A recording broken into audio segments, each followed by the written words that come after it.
नमस्कार, hello students. आज हम देखेंगे सिविक्स के क्लास 10th के पहले चैप्टर सत्ता की साझेदारी, पार्टिसिपेशन इन पावर। सत्ता की साझेदारी में हम ये समझेंगे कि इसकी कंसेप्ट क्या है और इसका भारतीय परिप्रेक्ष्य में क्या मतलब है और विश्व के परिप्रेक्ष्य में क्या मतलब है। सत्ता की साझेदारी से संबंधित ये इम्पॉर्टेंट वीडियो है। उस पार्ट की जो क्वेश्चन आंसर आपको कराए जाएंगे उसके पहले आप वो करिए, उसके अलावा इस पार्ट का कंसेप्ट समझिए। इसमें से देखते हैं इसका मेन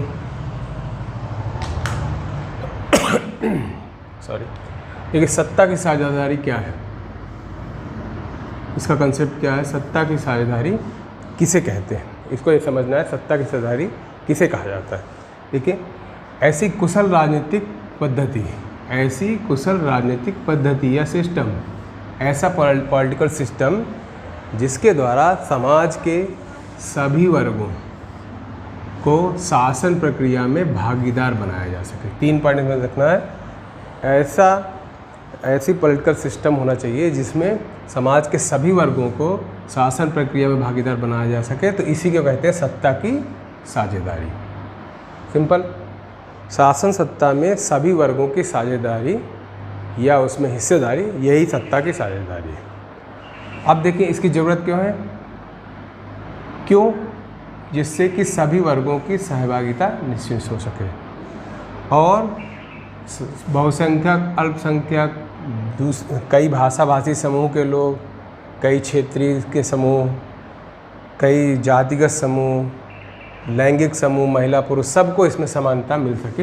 इसलिए सभी तरह के लोगों के, सभी वर्गों की सहभागिता होनी चाहिए, सभी वर्गों की।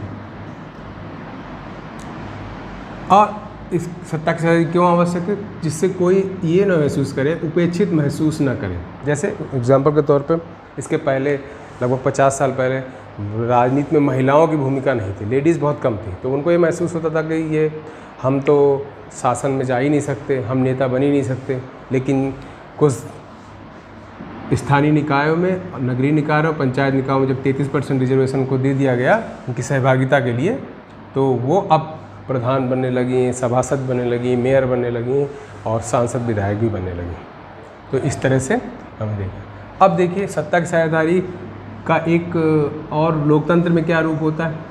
लोकतंत्र में लोग अपनी पसंद की सरकार को वोट देते हैं, वोट दे के वो सरकार बनकर निर्माण करते हैं और इस तरह से लोग क्या होते हैं, इनडायरेक्ट वे में जब एक बार वो वोट दे देते हैं तो फिर वो उनकी लोगों की आकांक्षाओं के अनुरूप सरकार काम करती है। तो लोग इनडायरेक्ट रूप में सत्ता में भागीदारी देते हैं। लोकतंत्र में हम वोट देते हैं, हर 5 साल बाद हम उसको चेंज कर सकते हैं, लेकिन रोज़ रोज़ नहीं हो सकता। तो इनडायरेक्ट वे में हम अपने नेताओं को चुनते हैं, वो फिर सरकार बनाते हैं। अब मैं इधर आते हैं, जब वो सरकार बनाते हैं तो सरकार का बनाने का फॉर्मूला, सरकार बनाने का गठन की प्रक्रिया, नियम कानून कहाँ पे है? संविधान में होते हैं। किसी भी देश के संविधान में सत्ता का केंद्र, सत्ता का विभाजन सब कुछ दिया रहता है। तो भारत के संविधान में ऐसे ही है, विश्व के और देशों के संविधान में भी है ऐसे ही है। तो संविधान क्या करता है? संविधान सरकार के अंग जो होते हैं उनके बीच सत्ता का विभाजन कर देता है, जिससे कि सबके पास अगर पावर रहेगी, कुछ पावर किसी के पास, कुछ पावर किसी के पास, कुछ पावर, तो वो निरंकुशता नहीं आएगी, एक जगह से पावर सेंट्रलाइज नहीं होगी। तो इसके लिए क्या 3 अंग है? विधायिका यानी संसद और विधानसभाएं, संसद प्लस विधानसभा। ये विधानसभा तो हर राज्य में होती है और संसद देश की एक ही है। कार्यपालिका हर राज्य में होती है और संसद देश में भी एक है। कार्यपालिका मतलब होता है जो सरकार का कार्य करने वाला अंग होता है।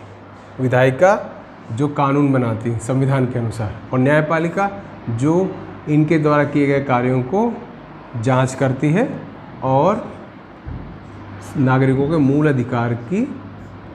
अधिकारों की रक्षक है, मूल अधिकारों की, और प्लस इसको संविधान का रक्षक भी कहा जाता है। संविधान का रक्षक न्यायपालिका है। तो इस तरह से आप देख रहे हैं तीनों अंगों में अलग अलग पावर दी गई। कानून ये बनाएंगे, कानून को ये लागू करेंगे, और न्यायपालिका ये देखेगी कि कानून सही तरह से लागू हुआ कि नहीं हुआ और संविधान सम्मत है कि नहीं है। संविधान के अकॉर्डिंग सही है कि नहीं। अब देखते हैं, ये तो पहले तरह का विभाजन हुआ संविधान से। दूसरे तरह का विभाजन एक और है कि स्थानीय सरकार, राज्य सरकार और केंद्र सरकार को संविधान डायरेक्ट अलग अलग पावर दे देता है। कुछ विषय केंद्र सरकार की दे दिए जाते हैं, जैसे सुरक्षा है, सुरक्षा, रेलवे और दूरसंचार, इस टाइप के जो पूरे देश के मामले हैं वो केंद्र सरकार के पास होते हैं। और हेल्थ, हाइजीन, एजुकेशन, कृषि ये और एक्साइज वगैरह ये सब क्या होता है, स्टेट गवर्नमेंट को दे दिए गए। इससे कि क्या कुछ कार्य ये कर रहे हैं, कुछ कार्य में ये पावर है, कुछ में इनके पास पावर है। तो इस तरह से यहाँ भी सत्ता का विभाजन कर दिया गया। सत्ता में सबकी साझेदारी हो गई, ठीक है, जिससे निरंकुशता ना आए। अब देखिए भारत के परिवेश में थोड़ा और देख लेते हैं। भारत में कुछ अलग तरह से दिया गया। ये तो सब जगह है कि केंद्र सरकार, राज्य सरकार होती है, विधायिका, कार्यपालिका, न्यायपालिका होती है। लेकिन कुछ ऐसे भी देश हैं जहाँ पर सामाजिक विभाजन है ही नहीं, तो वहाँ पर तो फिर ये वाले विभाजन ही रहेंगे। लेकिन भारत जैसे देश में जहाँ पर क्षेत्रीय विभाजन भी है, मतलब कोई पंजाब का रहने वाला वो अपने को पंजाबी कह रहा है, कोई साउथ का है वो अपने आप को दक्षिण का कह रहा है, साउथ इंडियन कह रहा है, बहुत सारी चीज़ें भाषाई आधार पर पंजाबी हैं, सिंधी हैं, गुजराती, मराठी, बंगाली, पता नहीं कितनी लैंग्वेजेस हैं भारत में, वो उनका सबका प्रतिनिधित्व भी होना ज़रूरी होता है। जातिगत आधार पर बहुत सारी जातियाँ होती हैं, सभी धर्मों में बहुत सारी जातियाँ हैं, उनको प्रतिनिधित्व होना बहुत ज़रूरी होता है, उनको दिया जाता है। महिलाओं को, अभी महिलाओं को भी बहुत मांग होती है कि महिलाओं की आबादी लगभग 49.5% है, उनको संसद और विधानसभा में रिजर्वेशन दिया जाए, उनको कम नौकरियां दी जा रही हैं, उनको कम शासन सत्ता में भागीदारी दी जा रही है। तो इस तरह से भारत में इनको भी देखा जाता है क्षेत्रीय आधार पर। जैसे मान लीजिए कश्मीर से अगर कोई मंत्री नहीं बनाया गया तो कहते कश्मीर का प्रतिनिधित्व नहीं है केंद्र सरकार में, तो वहाँ से बनाया जाता है।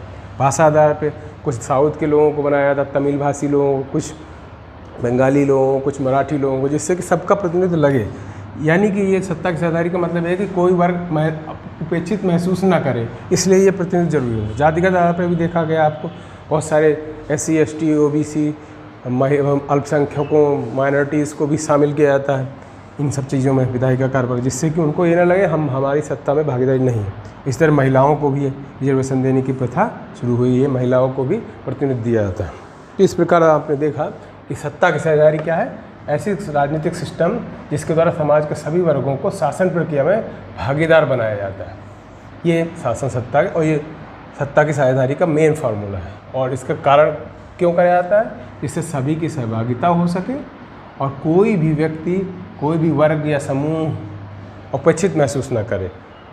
और लोगों को इसके लिए लोकतंत्र का सहारा लेना पड़ता है, कुछ स्पेशल प्रावधान करके भी सहभागिता दी जाती है, और संविधान द्वारा तो भी जो है सत्ता का डिवीज़न कर दिया जाता है, जिससे कि सभी तरह से लोगों को ये ना महसूस हो कि उनके सत्ता में साझेदारी नहीं है। तो ये था इस क्लास से संबंधित, सिविक्स के पहले चैप्टर से संबंधित वीडियो। ये कंसेप्ट है, इसको आपको ध्यान देना है, और इस वीडियो को आप 1-2 बार देखिए, अच्छे से समझिए, और अगर वीडियो आपको पसंद आया है तो इसको लाइक करें और लोगों के बीच शेयर भी करें। वीडियो देखने के लिए सभी को बहुत बहुत धन्यवाद।